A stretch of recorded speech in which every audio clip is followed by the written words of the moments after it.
You know, I always find it very interesting when a full power deck of mine is not that far off from the version that I would build as a $15 deck. So, well, let's go ahead and have fun with this one.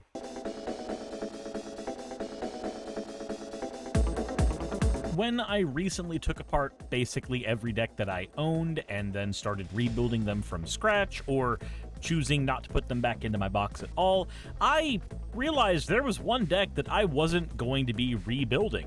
And it's because there are so few cards that actually support this archetype in general that I can't really do a whole lot different than what I had already done, lest I just make either a different deck or a worse deck. So, yeah, I guess that's just what happens when most of the cards in your deck kinda suck and only really function because the commander says that you get lots of value for playing sucky cards.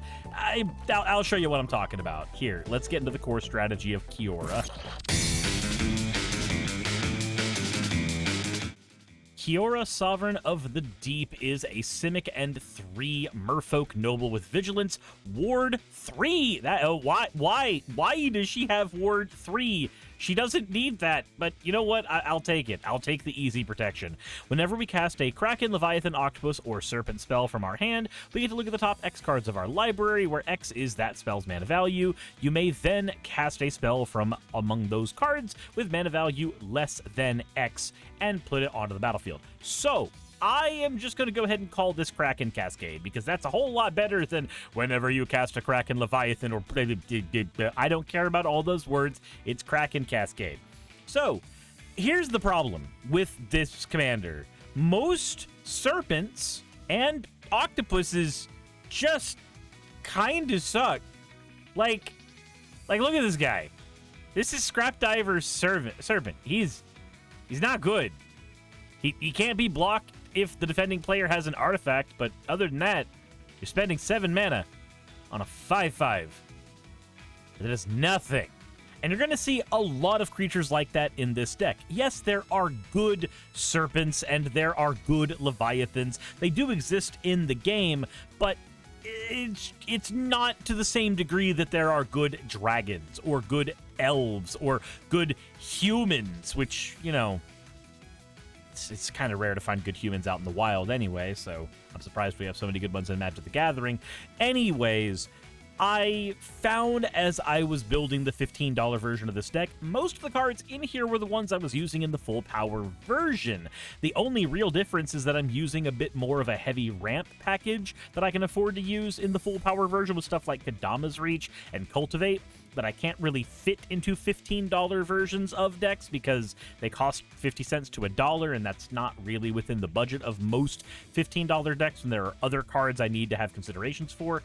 Anyway, what is the actual core strategy of this deck? We want to cast big, dumb dudes, and we want to get free spells off of that, because at the end of the day, having gigantic creatures come out on the board doesn't matter when they all suck, so you need lots of them to make up for how much they suck. So, check this out. We have 25 creatures in here that only have the name Big Fish. They're just big fish, and some of them are good. Some of them are personal favorites of mine, like Simic Sky Swallower. I grew up adoring this card. It's not good. 7 mana for a 6/6 with flying and trample. It does nothing else, and it has Shroud to protect itself, which is something it doesn't need because nobody's going to be targeting this guy ever. There's more important targets on the board. Like, this is not a great Magic card, but I love it a lot, so I am more than willing to make any excuse to jam it into a deck. But let's go ahead and go through the list here. We have Kiora's Dam Breaker, a 5/6 for 6, which can make us proliferate, which is great if we were playing a deck that cared about proliferating. We are not, but it is a big fish, so it makes the cut. Harbor Serpent, it has Island Walk, and it costs 6 mana for a 5/5. And if we don't have 5 islands, we can't swing with it. That makes it just swell. He's just swell. River Serpent. He can't attack unless we have 5 or more cards in our graveyard. Otherwise, he's a vanilla 5/5 that costs 6 mana, and we can throw him into the graveyard where he belongs by paying 1 mana. Yeah. Again, that's just kind of the flavor of most of the things in this deck. I already mentioned the Scrap Diver Serpent before, and for the first good Serpent in the deck, here's Delarian Terror. A 5/5 for 7 with Ward 2 that we can make cost 1 less for every instant and sorcery in our graveyard. We're only running 14 instants and sorceries, so we're not really going to be discounting this guy by a whole lot. We're mainly having him in here because we can discount him by a little bit and then get a lot of Kraken Cascade from him. Tidal Terror is an octopus that we can island cycle away and throw him into the graveyard where he belongs. Otherwise, we can make him unblockable by tapping 2 of our other creatures that will also be giant leviathans that rather would like to swing. Again, this deck is not comprised of good cards. That is not the point. The point is to have big fish and to punch people in the nose. Then we have Cephalid Sage, a 2/3 for 4 that has Threshold that says, if he enters the battlefield, you can draw 3 cards and discard 2 cards. That's kind of a draw spell, but his main purpose is not to draw. His main purpose is to Kraken Cascade. Then we have the Shoal Kraken. Whenever an enchantment enters the battlefield, we might be able to draw a card. We only have 5 enchantments, so once again, this is not in the draw section. It's just not going to be doing it all that often. Then we have the Striped Riverwinder, a 5/5 for 7 that we can cycle away and has hexproof because it thinks people are going to be targeting the 5/5 vanilla creature. It's not going to be happening, but, you know, look at his face. He thinks you're going to target him. I know you're not going to, but he thinks he's a threat. Delarian Kraken says whenever we draw a card, we can pay 1 to tap or untap any creature. Otherwise, he's a 6-mana 4/6. Brynolin is an 8-mana 6/8 who can also do some fun things whenever he enters the battlefield or another spell with mana value 6 or greater is cast. We may return a non-land permanent to somebody's hand. Sometimes that will actually matter. Then we have Grappling Kraken. It's got landfall. We can put stun counters on things when we landfall. Biblioplex Kraken. He enters the battlefield and allows us to scry. He's got other text on him, but he's mainly here because he costs 5 mana. Simic Sky Swallower is here because I love him and he is the best. Then we have Kraken of the Straits. It's a 6/6 creature that is hard to block. Then we have Traumacratus, an 8/8 creature that is hard to block. Nimbus Swimmer, a X-cost creature that we can sink mana into late into the game, and it has flying, so it's just hard to block. Then we have Shipbreaker Kraken. It's got a monstrosity ability, so if you want to spend, how much is that total? That looks like we'd have to spend, what, 14 mana? No. Yeah, 14 mana into this guy in order to tap 4 creatures. Yeah, big fish. Then we have Lorthos the Tidemaker. When he attacks, we can pay 8 mana to tap 8 permanents. And since we already had to spend 8 mana to get him out, that's 16 mana to tap a lot of permanents. Sometimes it will matter. Then we have Sliptide Serpent, a 6-mana 4/4 that we can pay 4 mana to put it back in our hand. So for the grand cost of 10 mana, we can just put this snake back in our hand. And I think that's just swell. I think that's just great. Now, there are some times where this matters. We can use this so that we always have access to Kraken Cascade if we end up running out of cards to play. So there is a use case for this. Then we have Inkwell Leviathan, a trampling Island Walk 7/11 creature for 9 mana that once again has Shroud because he is thoroughly convinced that people will actually give a shit and try to get rid of him. Then we have Zolotoyak. Actually, Zolotoyak's really good. When it enters the battlefield, we can put a flood counter on a land, turns that land into an island in addition to its other types. At the beginning of our end step, we can untap every permanent that has a flood counter on it, which is really good. It actually just says untap every permanent with a counter on it. So there's some pretty nutty things you can get up to when this guy is a commander, but since he's not that, he's just here because he's a big fish. Then we have Monstrosity of the Lake. When he enters the battlefield, we can once again do things to tap other people's things. All he's really in here for is because he has island cycling and we can throw him away if we need to. Pearl Lake Ancient is a flashing creature which we can use for some fun combat tricks. He can't be countered because, again, he thinks that people will care about him, but he does have prowess, which is fantastic. He has no form of evasion, so I don't see that prowess ever mattering, but he's got it. Then we have Coma World Eater.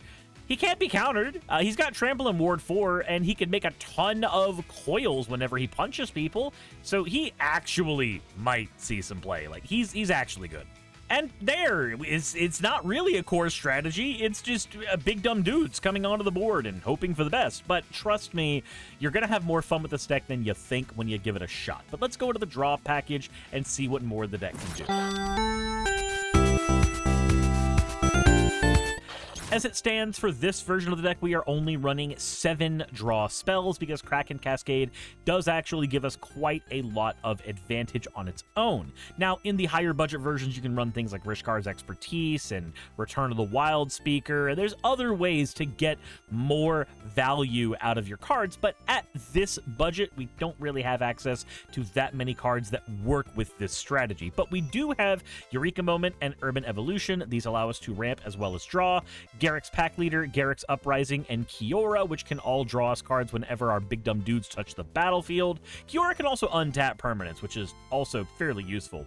Zimone allows us to draw 2 cards if we have 8 lands available. She can also ramp us until we get to the point where we do have those lands. And then we have Monstrous Vortex, which allows us to discover X whenever we cast a creature with mana value 5 or greater, or power 5 or greater, and then we discover based on the card's mana value. So if Monstrous Vortex is out along with Kiora, we can kind of just dig through our deck at a really obnoxious pace. So this card is just fantastic. But now let's talk about removal and see what we can do about keeping our opponents from beating the crap out of us as we play our absolutely terrible creatures. So we had some situational removal in our other sections of the video already, but there are some more dedicated pieces here, like the Ice Ridge Serpent. Whenever it enters, it just throws a creature back to its owner's hand. The Shield Broker, which can give something a shield counter and then steal it so that we have access to it. Then we have Sinister Sabotage and Refute and Negate and Essence Scatter, all different ways that we can counter creature spells, or counter any kind of spell, so that we can protect ourselves from things on the stack. Then we have Reclamation Sage, which can blow up artifacts or enchantments when it touches the board. We can bounce this back to our own hand using our Leviathans, so this card can do double duty if need be. Resculpt can get rid of creatures or artifacts and then give people 4/4 blue and red tokens. Those tokens will never matter because our guys are bigger. They may be bad, but they are usually 5 toughness or higher. Then we have Heritage Reclamation, which can be used to get rid of artifacts, enchantments, or cards in graveyard at instant speed. And then we have Insidious Fungus, which can either ramp for us or blow up an artifact or blow up an enchantment. But where this deck really shines is in the board wipe section. Yo, just want to interrupt this video to say if you haven't already, please consider subscribing to the channel. And if you're already doing that, then maybe you can check the description of every video so that you can go and support the channel. There's a mana pool link there where you can get any and all of your singles and this deck and any other deck that I talk about. And you can even go down there and pick up the channel's playmat if you would like to rep the channel out in real life. Thank you very much for taking the time to listen to this, and let's get back to the video. We get to run not the usual 2 or 3, but 6 board wipes because they all work with what the deck is doing. Aether Squall Ancient is a Leviathan that gives us energy throughout the game, and if we pay 8 energy, we can return all other creatures to their owner's hand. Then we have Slyn Voda, who if we pay 10 mana for, will bounce everything back to the owner's hand that is not a card that our deck cares about. Merfolks, Krakens, Leviathans, Octopi, and Serpents. Then we have Cataract Leviathan. When it enters the battlefield, return all other non-land permanents back to their owner's hands, and it's got Unearth, so we can cast it again from the graveyard if need be. Scourge of Fleets will bounce everything back to its owner's hands as long as they are things our opponents own, and they have toughness less than the amount of islands we have. Then we have Whelming Wave, which will throw everything except Krakens, Octopi, Serpents, and Leviathans back to their owner's hands, and Summon Leviathan, which will do the exact same thing while also giving us a ton of draw power afterwards, because it's just a fun card. It's also got Ward 2, because once again, it's a Leviathan that thinks people will target it, but like, it already kind of did its job once it hits the board. It does give us draw power afterwards, which I guess matters, but I mean, come on, that Ward 2 doesn't need to be there. It really doesn't. I do like removing my opponent's stuff from the board, but we're not done yet. We need to talk about mana, and arguably this is going to be one of the more mana-intensive decks you ever play, and you should play it. I'm kind of underselling what the deck does because it's made up of majority bad creatures, but in practice, you're gonna have a fun time. Let's talk about mana. So we get to have a 12-card ramp package, not including the draw package that also had plenty of ways to ramp, because we really do need to have just every possible method of getting lands onto the battlefield. So we have Search for Tomorrow to get a land onto the battlefield untapped, and we can even suspend it on turn 1. Speaking of turn 1 plays, we have a Font of Fertility we can play turn 1, or a Wayfarer's Bauble, or a Diligent Farmhand. These can all be sacrificed in order to grab a basic land from the deck. Then we have Wild Growth, which is another possible turn 1 play, which can make any land we enchant with this card tap for an additional green. Then we have Sakura Tribe Elder and Rampant Growth and Spring, which can all grab a basic land from our library and put it onto the battlefield. Spring also can be the Mind card while in the graveyard, allowing us to draw extra cards later in the game if we need to. Then we have Explore and Growth Spiral, which both allow us to draw a card, then place a land onto the board. Wood Elves, which allows us to grab a forest from the deck and put it onto the battlefield. And then we have Arixmathes, the Slumbering Isle. He enters the battlefield with 5 slumber counters, and he enters the battlefield as a land. So he's a 12/12 land until we lose the slumber counters by casting 5 spells. Until that time, he taps for 2 mana, which is great for the 4 mana we spend in him.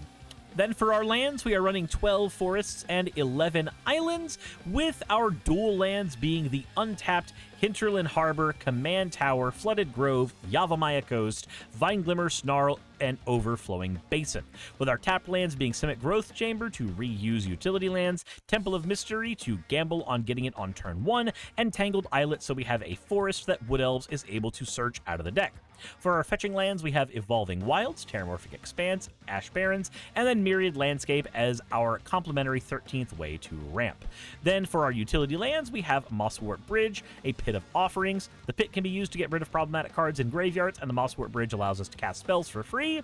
But we're also running a Temple of the False God, a terrible card, but that's kind of on theme for everything in this deck.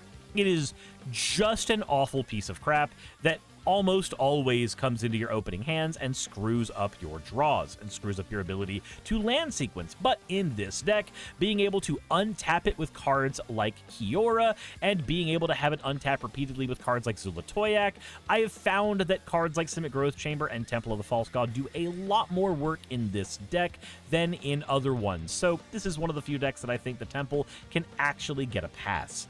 And that does it for the entirety of the deck. Now all that's left to do is to talk about how to play the thing, and, well, this is going to be the fun part. Trust me.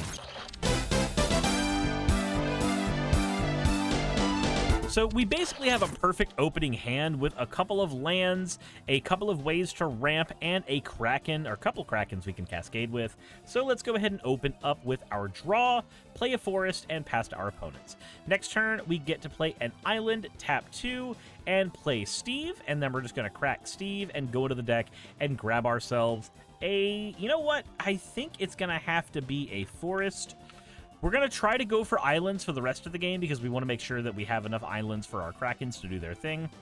Then we draw a Tidal Terror for turn 3. This is where things get a little dicey because now we are banking on getting our land drop. So we're going to play Explore, getting the island, playing the island. Cool. We did not miss the land drop this turn. Oh, we can play additional land, so we still get the chance to do Growth Spiral as well, drawing a card, and there's the missed land drop. That's fine. It's not the worst thing in the world.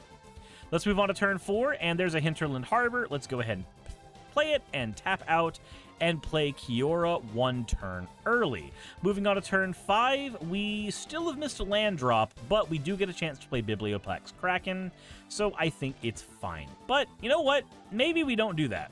Maybe what we do is we play Garruk's Uprising, drawing a card. Hey, there's a land drop, and then let's tap 3 and play Wood Elves to go into the library and get ourselves the Tangled Islet. That actually works out way better for us. Now we can go into turn 6, tap the forest, add the Wild Growth to this forest, and now we have 7 mana available. 1, 2, 3, 4, 5, 6, 7. Yep, 7 mana available. Tidal Terror. Maybe you're the play. You're not a good card, but we don't need good cards right now. Tidal Terror is out. We casted it, so we get to look at the top 6 cards of our deck and play a card that costs 6 or less out of them. Shield Broker would steal a card from our opponents. Urban Evolution could help us refill our hand a bit. I think Urban Evolution is the move. Let's go ahead and put all those to the bottom of the deck. Urban Evolution gets cast, drawing us 1, 2, 3, allowing us to get this forest out onto the battlefield. And then, because Tidal Terror did touch the battlefield, we get to draw another card thanks to Garruk's Uprising. Now we've got all kinds of mana. We can play that Font of Fertility. Actually, no, we're not going to do that. That would be silly. We're going to assume that our opponents played something important, and we're going to use Heritage Reclamation to get that off the board.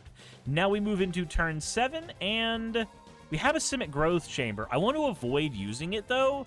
I'd like to use this primarily to reuse the utility lands if we get to them. So I think with 1, 2, 3, 4 islands, maybe it's time to get rid of some cards from our opponents. 1, 2, 3, 4, 5, 6, 7. I think the move is playing the Scourge of Fleets. Scourge of Fleets is on the stack. We get to look at the top 7 cards of our library and cast one that costs 6 or less. All right, so a couple of options here. We could get the Garruk's Pack Leader, which would allow us to draw a card, an extra card, really. Or we could get the Summon Leviathan, which would give us more draw power later on down the line, and it would let us reset our Wood Elves, getting rid of practically everything on the board. I think it's the Summon Leviathan that comes out. We get to put all these back to the bottom of the deck. The Wood Elves gets to go back to our hand. This bounces everything to everybody else's hands, draws us 2 cards, and then allows us to pay 3 mana to play that Wood Elves once more to go into our library and get ourselves a... We don't have any more dual lands in a budget deck, so we're just going to get a regular forest out at that point. And then tap that forest, play the Font of Fertility, and that leaves us with 7 cards in our hand. We did not manage to find anything that would get us to those utility lands, so we're just going to play the Simic Growth Chamber, bouncing that forest back to our hand so that we have more mana for the next turn. Then we move on to turn 8. Ooh, Kraken of the Straits. I love having bad cards. Let's play a forest. 1, 2, 3, 4, 5, 6. Is it... Do we... 7? 1, 2, 3, 4, 5. Oh, we can do both. We can do both. We can play the Kraken. Kraken is going to come out. We get to look at the top 7 cards of our library. And then cast one of these. I think it might just be the Insidious Fungus is all we get. Yeah, Insidious Fungus is the move. Insidious Fungus will allow us, if need be, to blow up a problematic card if it exists. And then we still get to play another card. So why don't we go ahead and get rid of a blocker on an opponent's board by playing the Ice Ridge Serpent. But before I do that, I got to remember to get my draw from the Garruk's Uprising. Ice Ridge Serpent comes out. Kraken Cascade happens once more. And we whiff on the Kraken Cascade due to its low mana value, but that's fine. We do still have the ability to punch people with the Tidal Terror, the Scourge of Fleets, and the Summon Leviathan, given that the Leviathan is going to give us extra draws from that. So we get 1, 2, 3 draws from those all hitting. And then we have to discard at the end of our turn. Let's go ahead and discard this island and this Myriad Landscape.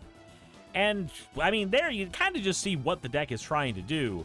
We just Kraken Cascade.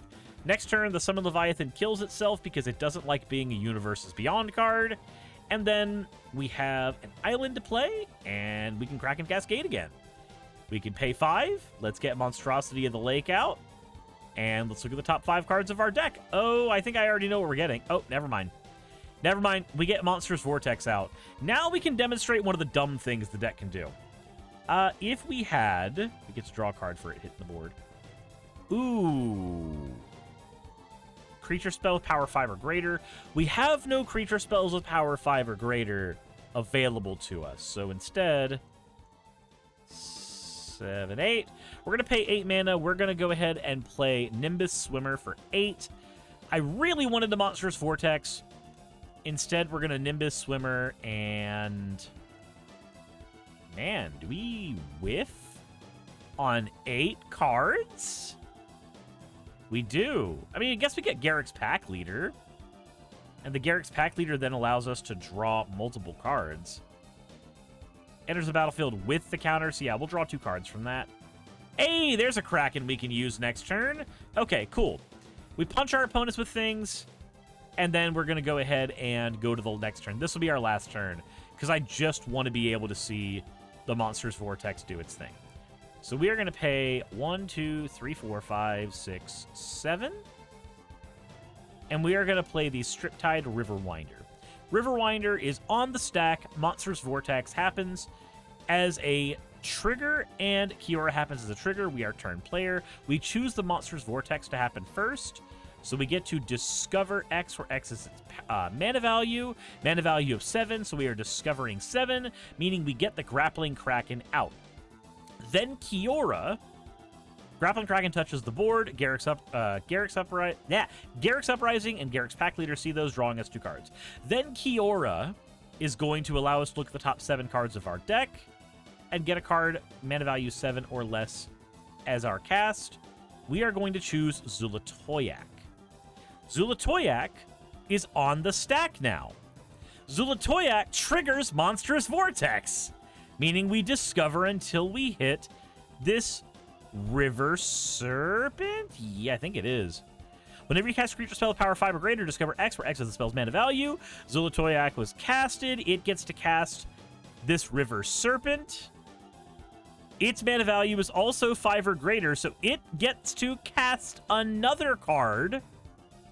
The Shoal Kraken gets to come out because Monstrous Vortex does not say from the hand for some reason.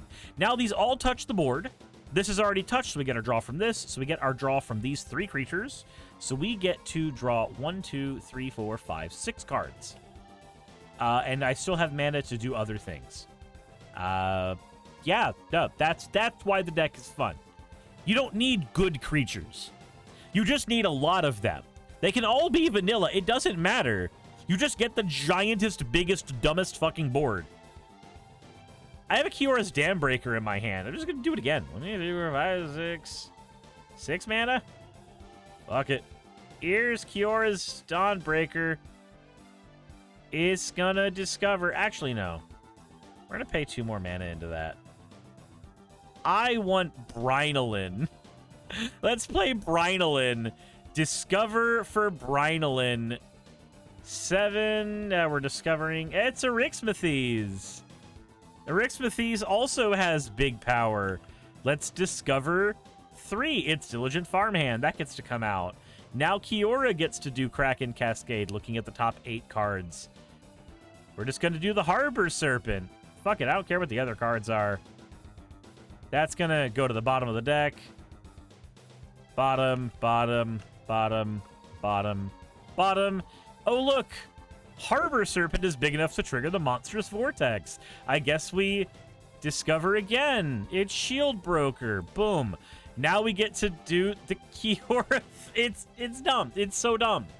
Look at this giant board of bad cards. I don't need good cards to beat you. I can beat you with enough bad cards. If you have a few good cards and I have a lot of bad cards, I win. Because all my bad cards together have bigger numbers than your good cards. What happens if you have a little more money to throw into this deck?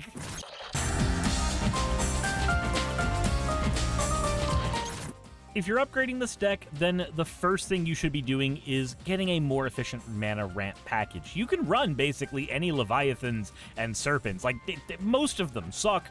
It doesn't matter which ones you pick, for the most part, with a couple of exceptions.